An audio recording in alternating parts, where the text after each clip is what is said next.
All right, welcome back into the channel today. Back again with my guy JaVon. We are each bringing to the table three teams that we believe are underrated going into the 2025 NFL season. For disclaimer, we have not run these teams by each other. So, maybe the title says these five teams, meaning that we overlapped on a pick, but it also means that we don't necessarily agree with each other's picks either. I'm going to kick us off here today, though.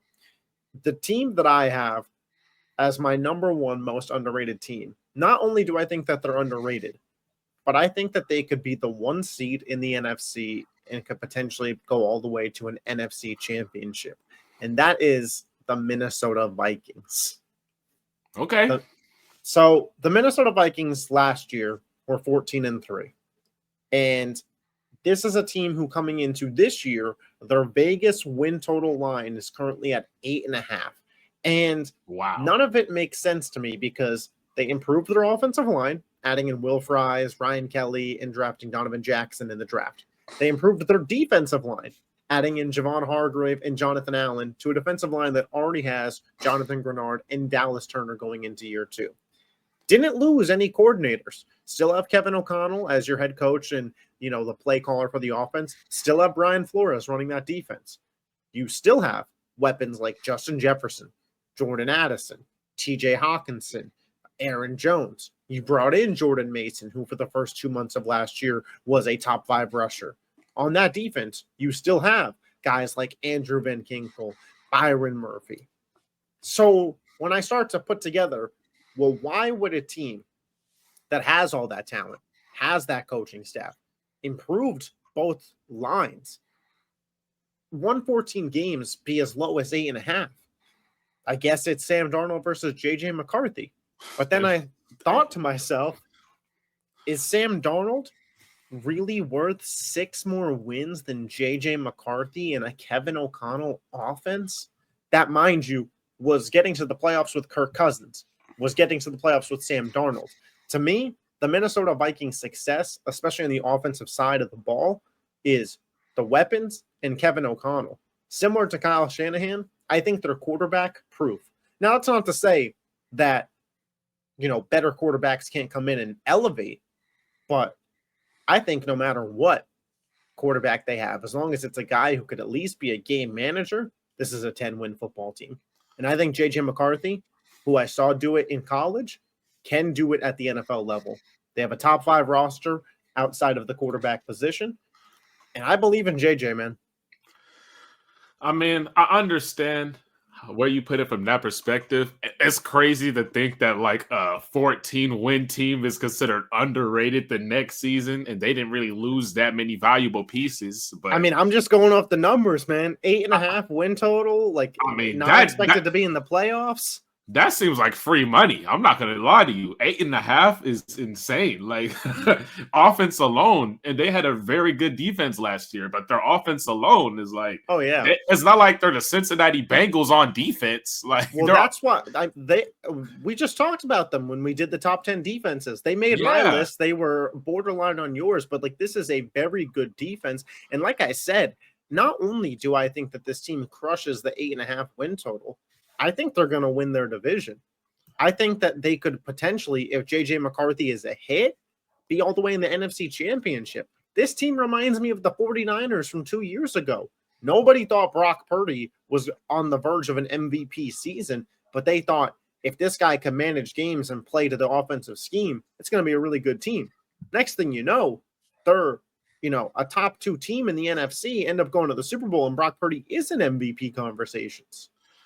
Yeah, it just shows what the league thinks about JJ McCarthy, to be honest with you. And it's insane because, I mean, Sam Darnold, like everyone thought the Viking season was over when there was like, oh, dang, like Sam Darnold is going to be starting the whole season for these guys. Like, I don't think they're going to make the playoffs. That's what the majority of the NFL thought last year. What's crazy to me is everybody was so in on JJ McCarthy at the start of last year.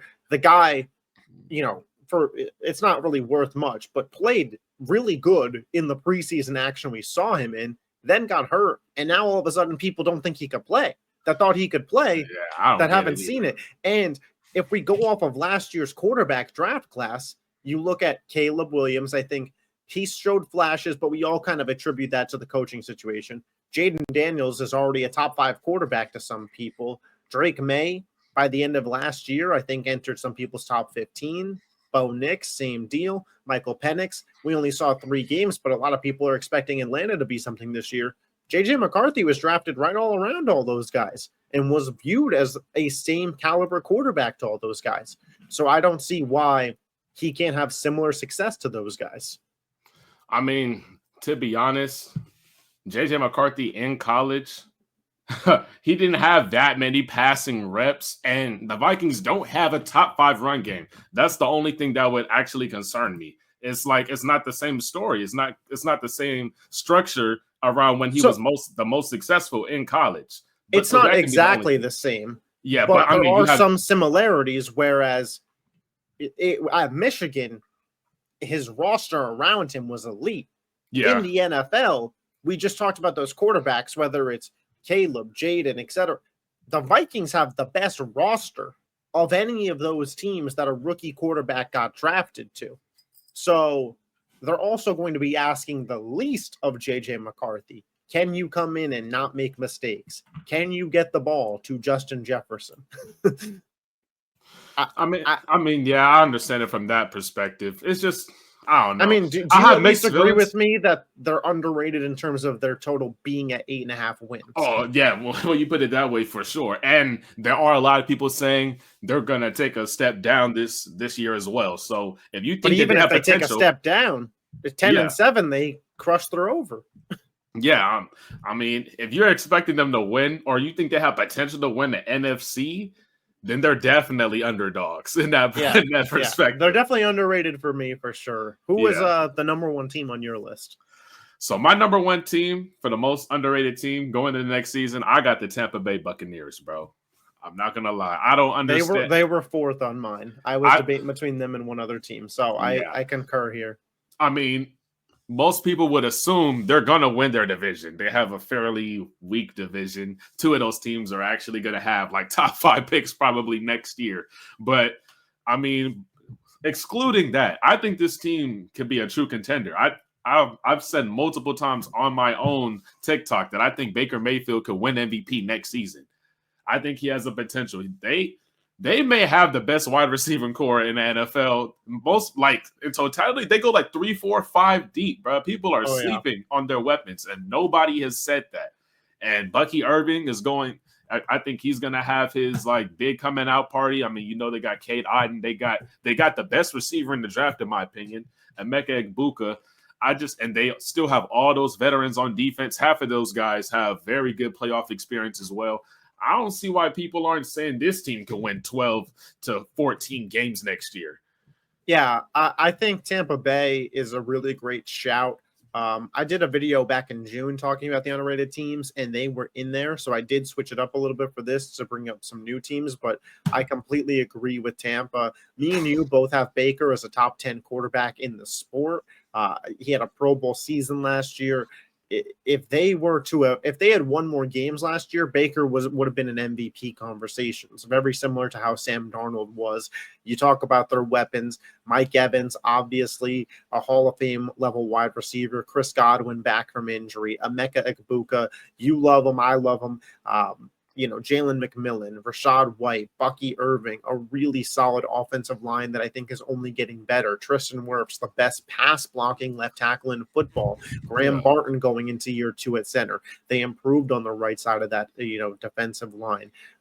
Offensive line. On the defensive line, Vita Vea, they brought in Hassan Reddick. You have Kalijah Kancey going into another year. Levante David, the ageless Levante David. Antoine Winfield. Crazy. The only concern I have for this team a little bit is the cornerback position. I do think when you talk about some of the teams that they would face in the NFC, do they have the cornerback capability to stop an A.J. Brown and Devonta Smith, to stop a Puka Nacua and a Devontae Adams, to stop an Amon-Ra St. Brown and Jamison Williams, Justin Jefferson, Jordan Addison? There's some really good wide receiver duos in the NFC that I think could give them some fits, but I agree with you, man. There's people that are predicting the Falcons to win the NFC South, and I just don't see it.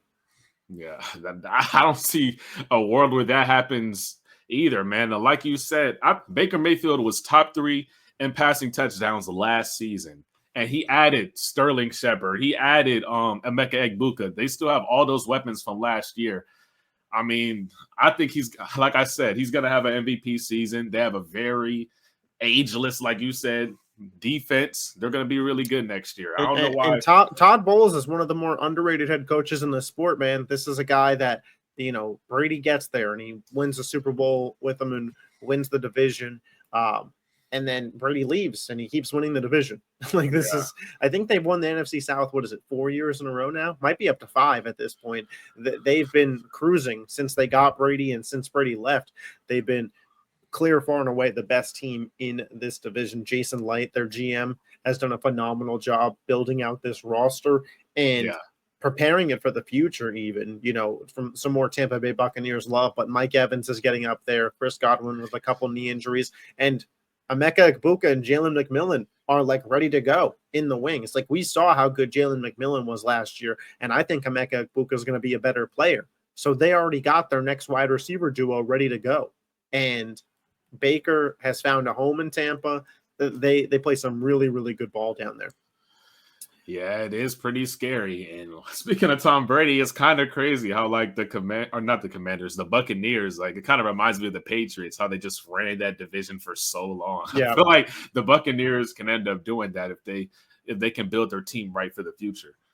Absolutely. The second team I got here is a team that I think, like Tampa, is going to dominate the South for a long time, and that is the Houston Texans. Anybody who's watched any of our videos knows that I'm pretty high on Houston, but I'll give you the quick recap. They were 10-7 last year, and I think we can all agree that the defense is top tier. We did our defense rankings last year. They were in both of our top 3s, so let's just put that to the left for a second. The sophomore slump of C.J. Stroud, I do want to add some context to it. I'm not going to pretend that it didn't happen, that he didn't take a step back last year, and now there's some question marks about what level quarterback C.J. Stroud is. However, Bobby Slowick, the offensive coordinator, did not adapt, did not develop the offense throughout the year. If somebody was in second and long, it was Bobby Slowick, and what did he do? Run the ball up the middle with Joe Mixon behind a really bad offensive line. They were in a lot of third and mediums or third and longs and asked C.J. Stroud to bail them out time and time again. That's why Bobby Slowick doesn't have a job. They did have one of the worst offensive lines in all of football. There's no disputing that. And the weapons on paper going into the year were good, but his top 3 receivers all suffered significant injuries at different points in the season. Early on in the season, Nico Collins missed a month and a half. Then Stephon Diggs and Tank Dell both had season-ending injuries. Going into this year, they bring in Nick Caley to be their new offensive coordinator from the Sean McVay tree. If that gives you any hope, if you are a Texans fan, it certainly should. Yeah. The weapons now, Nico Collins, a younger Jaden Higgins, a younger Jalen Noel. You still have Joe Mixon. You brought in Christian Kirk. There are things to be excited about. The offensive line is still a massive question mark. But I'll say this. How much worse is it really going to get from last year at this point in time, right? They were 10-7 and won the division last year. They are now at their line set at 9.5. I don't see this team getting worse. They have a top 3 defense, a top 5 wide receiver, a top 10 quarterback, and a top 10 head coach, and they get to play in the AFC South, and I'm supposed to believe that this team's going to do worse? Who in that division is going to pass them by? The Colts with Daniel Jones and Anthony Richardson in a quarterback controversy? Probably not. The Jags with a bottom 5 defense? Probably not. The Titans, who just had the number 1 overall pick, unless Cam Ward's him. Yeah. And even at that, their weapons for Cam Ward is Calvin Ridley, Tyler Lockett, and a bunch of guys from the retirement home. It is the Texans' division to lose. And with 6 games in that division, you can't convince me that the Houston Texans are not a double-digit win team again. So you're really big on the Texans this upcoming season, man. I'm not gonna lie to you. Yeah, I just,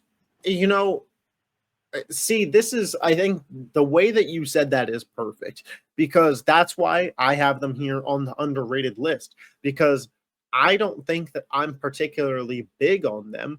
I think everybody else is particularly low on them for some reason. And I can't quite put my finger on what that is. I think a lot of people stat watched CJ Stroud last year and decided he wasn't that good after deciding the previous year that he had the greatest rookie quarterback season of all time. I mean, that the offensive line is really bad, bro. And they did get worse. So yeah, so the fact the offensive line getting worse is an interesting thing because they do lose Laremy Tunsil, yes, but they did draft Ursary. They brought in Cam Robinson. They got rid of who Kenyon Green. So like that's addition by subtraction. Yeah, I mean, like they have 7 to 8 playable bodies on that offensive line that if they can figure out their best unit in training camp, I think it's possible that with the new coaching staff, with the swarm mentality that Texans, the team has, where it's all about effort, that even though the talent on paper doesn't look any better, that you may see a better version of their offensive line. I'm not here telling you that they're going to be a top 10 offensive line in the sport. I don't think they'll be close. But if you can get to that 20 to 25 range, that's going to feel like a weight off CJ Stroud's shoulders. For people who didn't watch Texans football last year, you watched the Super Bowl. You saw the pressure rate that Patrick Mahomes had on him. That was CJ Stroud's pressure rate on average throughout the entire season. To put in perspective how bad that offensive line played last year. So, listen, if people want to sell stock on CJ Stroud and the Texans, I'll buy it up. Hey, man, they got weapons galore over there now. So injuries, unless, like, I don't know, like there's a receiver getting injured literally every single game.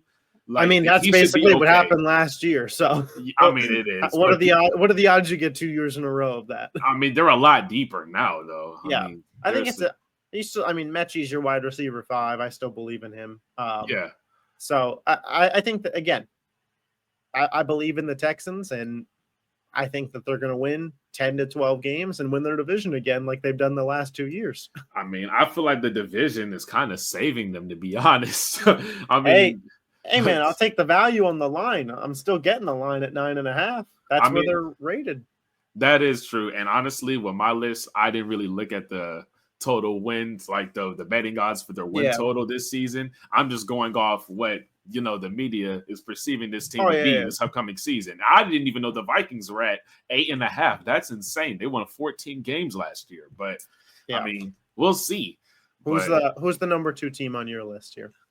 So my number 2 team is the Oakland Raiders. I think the Oakland Raiders. Yes. We're going back. You didn't even realize yet. You still calling them Oakland, the Vegas Raiders. Either way, they're Oakland to me. They're Oakland in my heart. So the Oakland Raiders got Geno Smith. They added Geno. They added Ashton Genty. Pete Carroll is going to change the whole culture for this team. Their win total is set at 6.5, by the way, just so you know. Yeah, I mean, I don't see that happening, bro. I think that's based on their division. I don't think their division is going to be as tough as everyone's saying, bro. Like everybody has you didn't have the Chiefs on your top 10 defense. I mean, they have a very formidable offense. Don't get me wrong, but the Chiefs are not going to be as good as they've been the last 3 or 4 seasons this year. I mean, I get it. I'm not doubting Mahomes come playoff time, but they're going to be beatable this year. The Chargers, they got drastically better, but I mean, we don't know. We haven't seen. I think the Raiders got, in terms of how much a team grew and got better in that division, the Raiders got better more than any team in that division. Yeah, I mean, their secondary a little bit questionable. They lost a couple of pieces, but their pass rush they're gonna get to the quarterback at the very least. That was the big problem with their defense last year. Their defense is very much based on generating a pass rush at a high level. That way the secondary doesn't collapse. But when Christian Wilkins, Max Crosby, and others get hurt, now you don't have a pass rush, and that secondary is barbecue chicken. So that's going to be the big thing this upcoming season. If they can keep that defensive line healthy, I bet the secondary just by default looks better. I mean, it would not, like, there's always one team one team in each conference that kind of shocks everybody this year, I think in the AFC, it could be the Raiders. Now, I'm not super high on Geno Smith. I'm not saying he's a culture changer, but I know Pete Carroll is a culture changer. And I know they drafted the best running back prospect since Saquon Barkley. So, I mean, this team is going to be very decent. Jacoby Myers is known throughout the NFL as one of the most underrated receivers. And they have maybe the best tight end in football. Who knows? Yeah, I mean, we'll see. Maybe the best receiving threat at tight end. Not much of a blocker as Bowers, but he's, him and Michael Mayer is a really solid tight end duo. I like Jack Betch, the kid that they drafted at receiver. Yeah. Genty is going to completely shift that offense. The people that think because he went to Boise State and didn't put those numbers up in a power conference, listen. When I start looking at his college stats and who they compare to, the first name that jumps off the page is Adrian Peterson. Yeah. I watched Adrian Peterson take Minnesota Viking teams with Chase Daniel at quarterback to the playoffs, man. Geno Smith is better than Chase Daniel. Yeah, Geno Smith is a massive upgrade from Aiden O'Connell or Gardner Minshew or whoever they were throwing out there last year.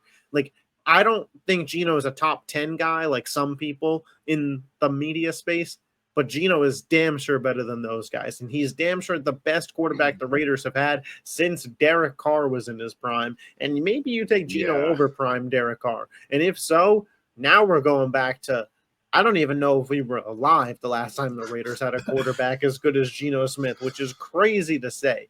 Pete Carroll comes in, like you said. Man. Pete Carroll at his age isn't coming to lose games. Yeah, he's coming to win. How do you feel about Chip Kelly as the offensive coordinator now that he's back in the league after his first stint? I mean, we're gonna see, man. We're gonna see how well he can elevate talent. I mean, it makes me sad to think that Geno Smith could have had Devontae Adams, Jacoby Myers, and Genty. Now, granted, they probably wouldn't have drafted Genty, but I mean, it's just crazy to think about. They could have had Devontae Adams on this squad too, which he left because of guys like Aiden O'Connell throwing the ball, throwing in duck passes. Jimmy Garoppolo with his hospital balls across the middle of the field the second he leaves Kyle Shanahan's system. But that's a conversation for another day. I like the Raiders shout. I think that the Raiders, Oakland Raiders. The Oakland Raiders. It falls at the feet of Geno Smith. It really does how tall this team could go. But I think they'll probably double their win total from last year. What did they win last year? 3 games? I think that they'll definitely get to 6. Maybe 4. Yeah. I mean, I think 8 is even in the realm of possibility. It's just such a tough division. Yeah, I mean, the Raiders play guys tough though. Like they've played Kansas City well the past few years. I will say that, and that's with some bad teams. So, yeah, that's for sure. I'm sticking on the West Coast for my third team, and I got to admit it before I even say it. The top 2 teams that I said in the Vikings and Texans, I feel way stronger about them than any team. I have the Los Angeles Rams as my third team, and I know that me and you feel this way about the Rams.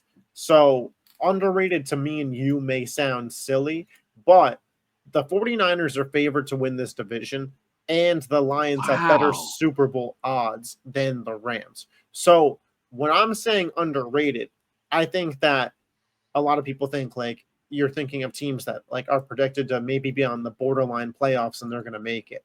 I'm saying the Rams are underrated because I think that they're the second best team in the NFC right now and could easily win a Super Bowl this year with what they have, and they're not treated that way in the odds. The offense, obviously, I think everybody respects and everybody knows Stafford, McVay, Adams, Puka, Kyron, a solid tight end room of Higbee. They drafted that kid out of Oregon. The offensive line is fine.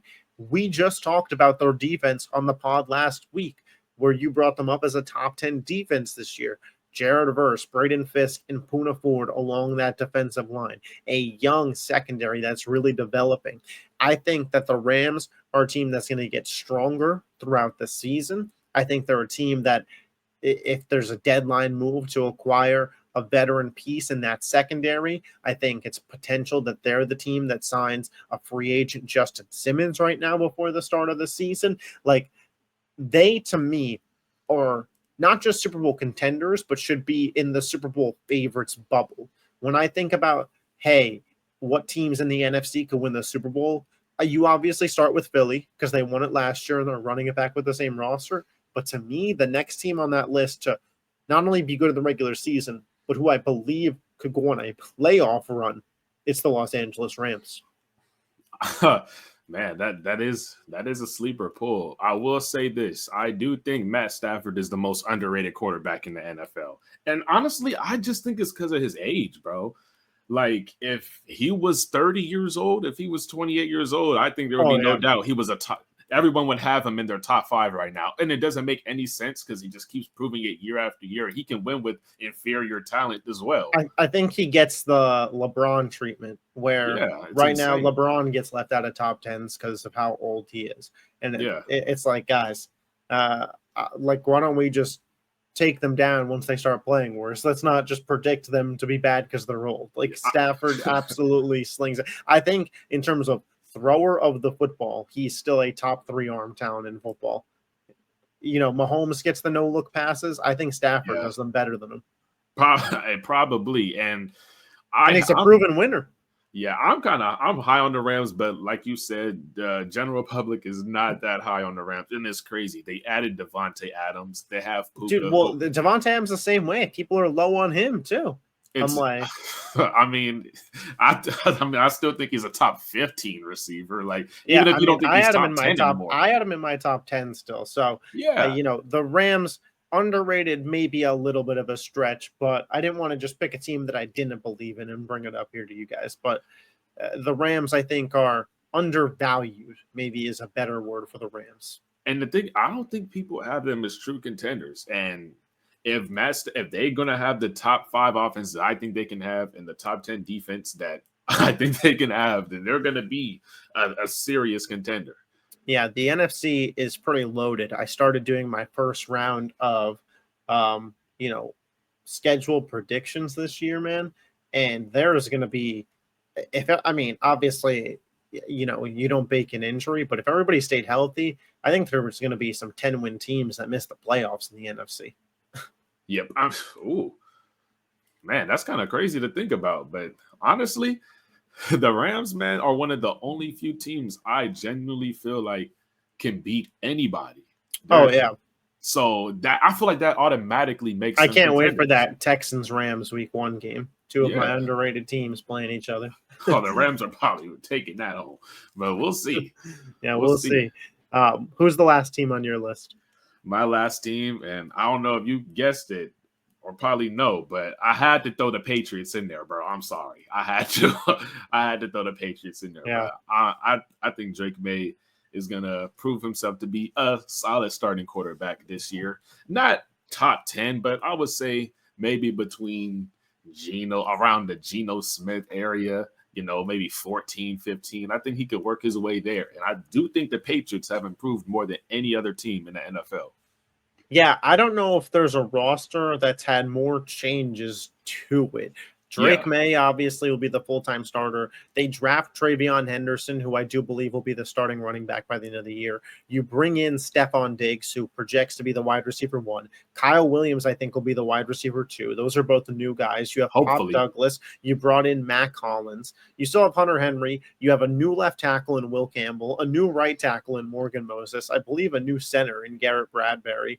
A new defensive end in Milton Williams, a new corner in Carlton Davis. Like, this is a a new starting linebacker in Robert Spillane, a new head coach in Mike Vrabel.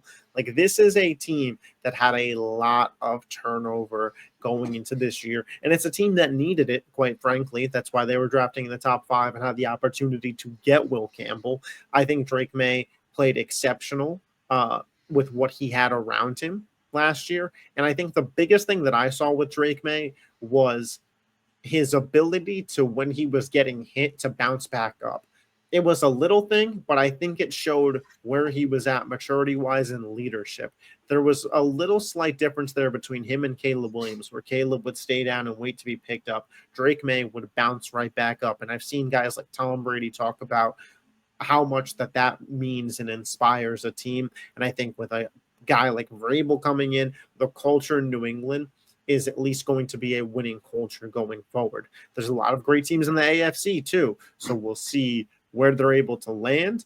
But I think no matter what happens this year, the stock on the Patriots is going up. I mean, every single player that you named is basically an upgrade from last year, what they had. And that's a lot of upgrades on the roster, man. Yeah. They got significantly better. I'm not going to lie. I can't. And Christian Gonzalez should be healthy this year. Exactly. They have one of the most underrated defenses. Like, if you don't think that, even especially on paper, I don't know how they're all going to mesh together, but this team on paper has a very good defense. When you talk about the best secondaries, like I don't know if they should be fully in that conversation, but Gonzalez, Marcus Jones, and Carlton Davis as your corners, and Kyle Duggar and Jabril Peppers as your safeties, like that's nothing to sneeze at. That's 5 guys that are good to elite at their position. And they have a favorable schedule too. They have one of the easier schedules. You have them locked in as like a playoff team, right? Oh yeah, I think, like I said, I think they're going to win their division. I'm not going to lie to you. I think if anybody made it this far in the video, they saw a preview of those bold predictions videos. Yeah, I think the Patriots are going to win their division. They have a very good offensive line. I think Drake May is going to be good. I think this season is going to depend on whether this team can run the ball. If this team can run the ball, they'll win their division. I know they have Ramondre and Travion.